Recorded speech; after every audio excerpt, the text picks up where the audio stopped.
Agar dunyo fitnalarga to'lib ketgan bo'lsa, agar shahvatlar avjiga olgan bo'lsa, agar dinda bid'at xurofotlar ko'payib ketgan bo'lsa va har xil fikrlar, har xil mishmishlar, dunyo yolg'onga to'lib ketgan bo'lsa, kimga ishonishni bilmay qolgan bo'lsangiz, musibatlar ustiga musibatlar, qiyinchiliklar ustiga qiyinchiliklar, inson mana shu zulmotda ichida qanday qilib men yorug'likka chiqaman deb g'amga botib qolgan bo'lsa, bilsinki u ehdinas siratal mustaqim degan oyatga muhtojligi bor. Mana shu inson g'amga botgan paytda kechalari uyqusi bo'lmas ekan. Xuddiki buni hikmatlaridan biri shunga o'xshaydiki, shu uyqusi bo'lmagan paytda tahorat olib namozga turish kerak.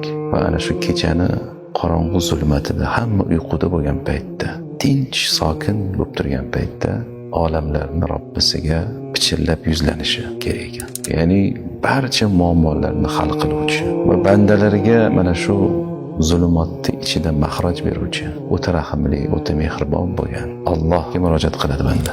Va Robbisini oyatini eslaydiki: "Va idza sa'alaka ibadi anni fa inni qarib." Agar bandalarim men haqimda so'rashsa, men ularga yaqinman deydi. Ujibu da'vatad da'i idza da'an. Duo qiluvchini chaqirig'iga javob beraman deydi. Duosini ijobat qilaman deydi. Falyastajibu li va yu'minu bi la'allahum yarshudun.